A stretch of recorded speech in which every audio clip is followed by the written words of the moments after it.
Record. So hi everybody. So I'm excited to be on tonight. This is Traumaplicity Talk Show with Dr. Amanda Helman. And I am on tonight to share more about the narrow path. And specifically for the Traumaplicity Talk Show, it is all about talking about parts of our trauma story, how we overcome, and some simple tools to help us move ahead while sharing our story. And I love to have different guests. So certainly if you are on my page and you're like, I have a story to tell, because everybody has a story to tell, certainly you can get in touch with me. You can message me, you can get online, you can email me at info@amandahelman.com. And I would love to have you on for a talk. And so we have a couple guests coming up. I love having men and women on the show and hearing your story. So tonight I'm talking about decision-making skills, and decision-making skills all happen in our brain, but trauma or responses to trauma can impact us. And so when it comes to this, there are our frontal cortex, which is our reasoning brain, our limbic system, which is our ability to process emotions, and then we have our brainstem, which is our fight, flight, and we have our freeze or fawning responses. And what's interesting is that we also have a nerve, polyvagus nerve, that goes to our stomach. And our mind-body connection is so important because whatever happens with us, and honestly our families, the generational trauma, if we don't deal with that, we may have interactions and even dysfunction in our communication, and even our intuition, our discernment might be off because we're just not seeing it that way. Or you might have friends as you grow, people might not really, they might see you as you used to be and not where you are now. That can happen too. So it's really interesting. But when it comes to decision-making skills, that's one. Decision-making skills are part of self-regulation. It's part of the executive functioning in our brain. We have up to 11 different executive functionings. What does that mean, Amanda? It means that there's different parts of our brain that operate together, kind of like our control center.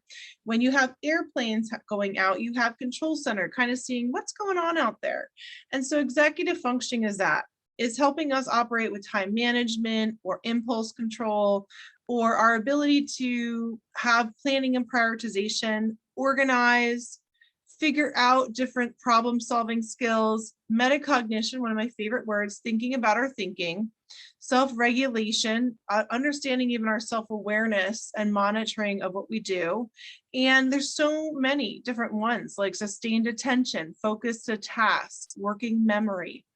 And so when it comes to decision-making skills, it's all about us learning how to make decisions not out of our fear, not out of our fawning or people-pleasing, but it's making decisions that are best for ourselves. And so when I have other people making decisions, what's really important is that when I make a decision, I'll ask people for advice or not. Sometimes I get unwanted advice, or people are like wanting to help, but they're not quite realizing what decision I've made. And that's, you could always share something back. Or sometimes people might think you're making a decision or not making a decision based on the information, but not really understanding the full situation. Now, when it comes to friendships and decision-making skills, it's really important. Because a lot of times when we're younger, depending how we were with our childhood, family, our course circle, and even in school, we may end up having beliefs that say, I deserve to be treated terribly, or I don't deserve XYZ. And what happens then is that we people please. That happened a lot in my life. I had a lot of bullying. I really didn't love myself. I was mistreated. There's a lot of mistreatment. And so I used to people please out the wazoo, and I didn't make the best decisions with friends. Although I did have some really great friends when I got older in high school that are still friends, but I didn't always really pick the right friends because I didn't really know what that looked like or what that meant. The other part is relationships. Friendships or relationships. When we've had any type of trauma or any impact to our brain, it changes our developmental trauma. It really developmentally, it impacts us.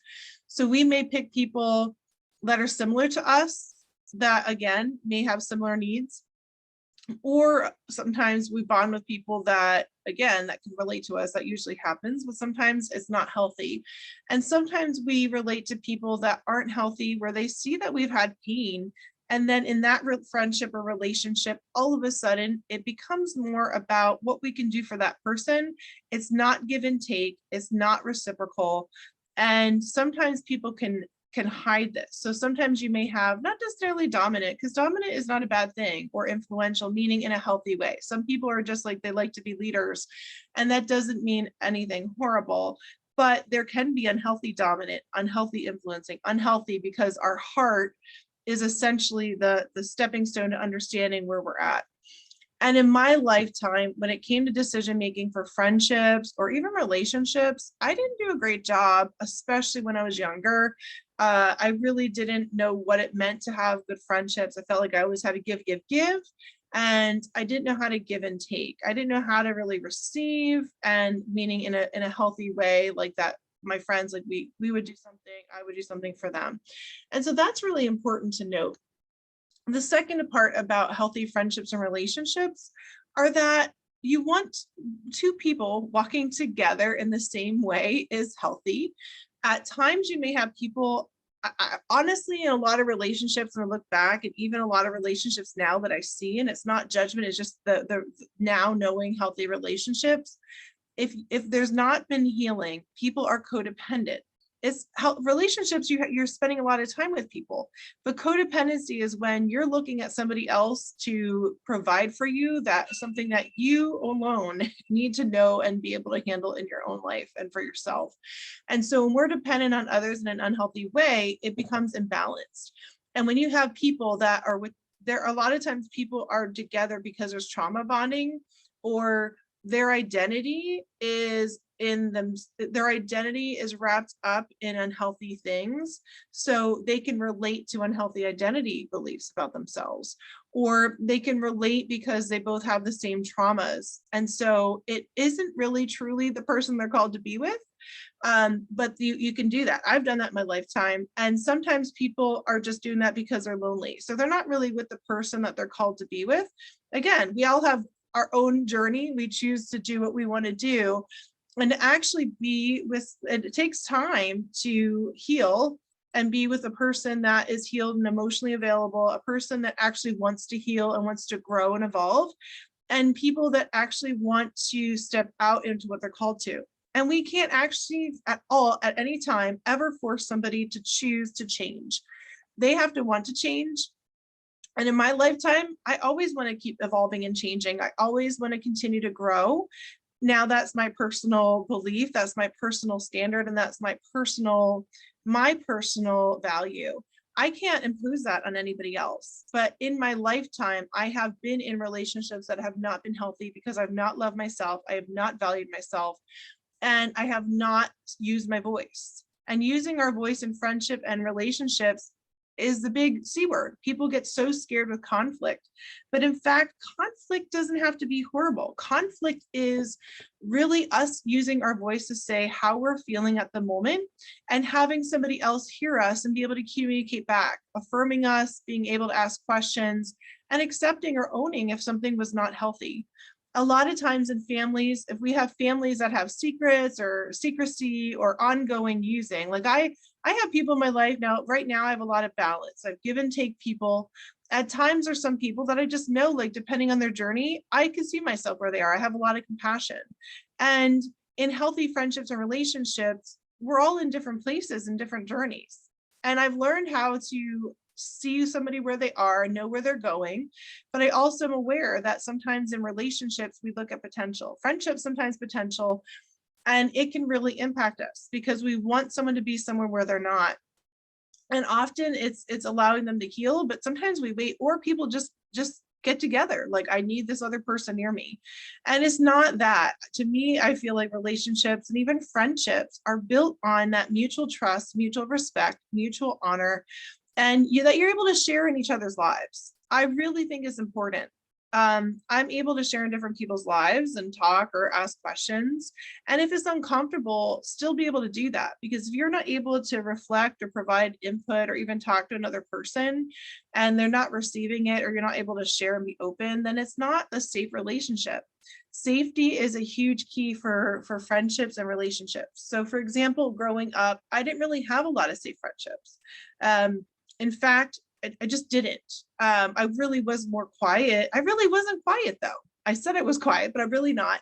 What happened was I learned to be quiet because of just the different people. Like I just was not in a good place. There was a lot going on, and emotionally I was in a hard place, and I didn't have a lot of people to trust. And in fact, I didn't have a lot of people that really didn't like me. They didn't hate me, but they didn't like me. And I was an easy target because I didn't use my voice. I didn't share how I was feeling. I didn't express myself. And in relationships that happened, I would say probably in college, I would go to people that I was only used to those patterns. I thought this was normal to be mistreated. I didn't really know my worth. And there was a point in college where I knew my worth, and I ended up dating people that were really great, but there were a couple people that I ran away from.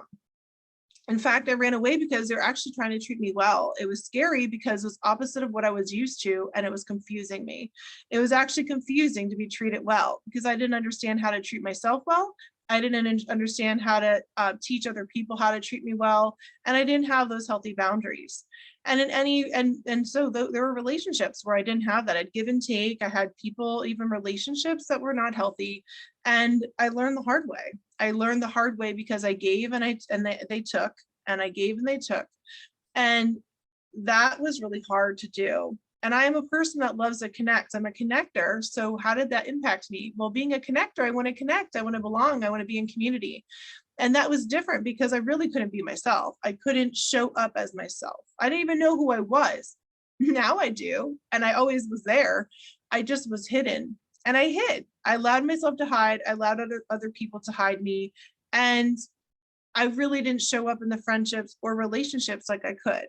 Today it's different, and today I know what I want. I think it's important to know in friendships like what you want, and I have different types of friends. In fact, I have friends that are in different areas, not always as close. Like I have still friends that are choosing, again, is the hardest thing, but you walk with people and you love them, or sometimes, there's distance. But I have friends that choose, they're not ready to heal, which to me is a foreign language because I now know how I want to heal, and I think it's a choice. And it's a lot of times a choice, not just for ourselves, but other people. Because yes, we can be so hurt that we're like, I'm not ready, but what aren't you ready for? Like I'm ready for it for my kids, for my marriage that'll happen over and in time. I'm in it for generations, for generational blessings, that undo practices, undo things from my family patterns on all sides, because we come with a lot of things from our family, and we undo responses, we undo our talking, we learn how to use our voice. And that happens in relationships and in friendships. And for certain, I would say majority of my relationships were unhealthy. I wouldn't say that I had one healthy relationship when I was dating or in relationships. And now it's different. Now, if I would go out, there's different expectations. Like I'm not willing to have people who are closed off, people who are still healing from other stuff. That's important. Heal so that you can show up as you can be.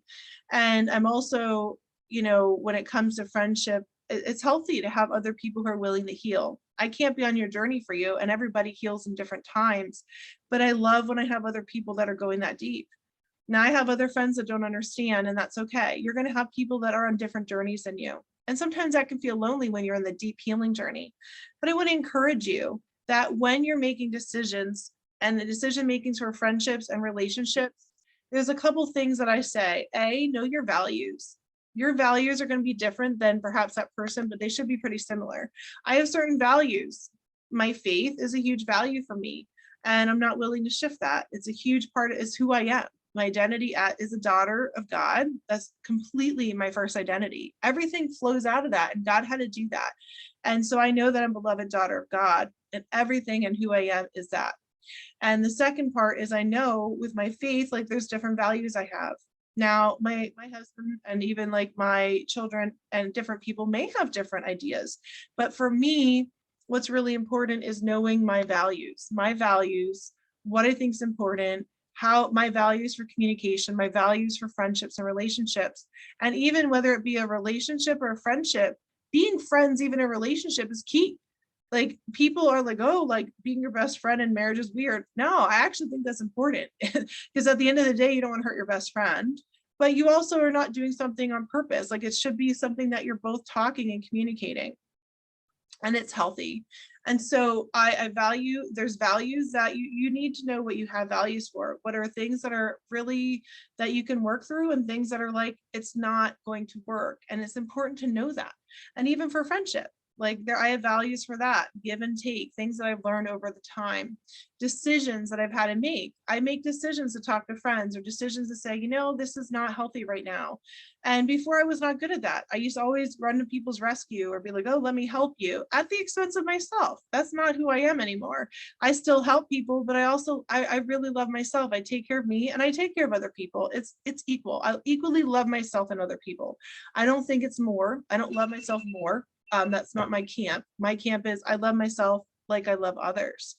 And that's important, because you treat others as you treat yourself. You treat yourself as you treat others. And that love and that care is important. And when it comes to any values in friendship, there's also like values knowing that different people are different places of growth. So there's different things. I have friends that are acquaintances. I have friends that are deep, close friends that I can share things with. And as I grow, there's some friends that I know, like, they're not there for that. That's not where they're at. So I know that they might just be people that are takers. And it's not necessarily, when I say friend, I'm aware of that, right? So it's like, that probably is more of an acquaintance, that they're still on their healing journey, but in an early area. And I have give and take. I have some friends that are more emotionally ready than other friends. Like, friendship to me is a balance of, you're both able to share emotions, you're both able to share your feelings and express that without people dismissing them. And you're also both hearing each other's heart. That's really important. And the second part about when it comes to friendship or relationships, is that it's emotionally safe, it's physically safe, it's everything safety. Safety is the crux. It's one of my values, the crux of friendships and relationships. If I'm sharing something with you and it gets other people, that's not a healthy friendship. If I'm sharing something with you and then, it's dismissed, that's like a flag. And sometimes it's important, when you have relationships, to be able to say, hey, this has happened a couple of times and it's making me feel like you're dismissing my emotions. And I've learned how to do that. And even now, I'm still growing and being able to address it, because when we don't address it, it becomes like something that can be impactful later. It's important to talk and express how we're feeling. I'm feeling this way. And it's not to put the other person down, but it's like, when this happens, I'm feeling X, Y, Z. And it's also two people owning what's going on. See, I'll own stuff. I used to own stuff to the wazoo and never really allow other people to own it. And now it's like, I own my stuff, but it's important in a relationship for both people to reflect and say, yeah, I'll own this part of it. It takes humility. It takes reflection. It takes growth and maturity. And it takes a lot of healing to go back and say, yeah, I'm sorry. And so those are really important.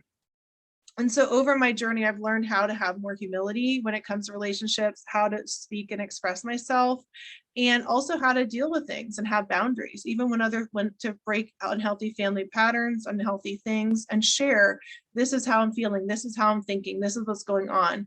And I think that's been really key for me, because it's sometimes people just get so lonely. It's just like, I need to be with somebody. And I've said that before, but it's not worth it anymore to me. And even for friendships, like, I have certain friendships and I have certain friends that maybe at the right, at the time, like, they're in a different place. So I think what's important is to do inventory, like, who are your good friends, who are acquaintances. And even sometimes you grieve losses as you're growing and changing. There might be some grief of people who were really in your life for a while, and then you're growing, so it looks different, or you're going to in a different area, you're growing in different spaces. And that can happen in relationships if two people aren't growing. And it's like choosing to respect each other as you're growing, and growing separately and growing together.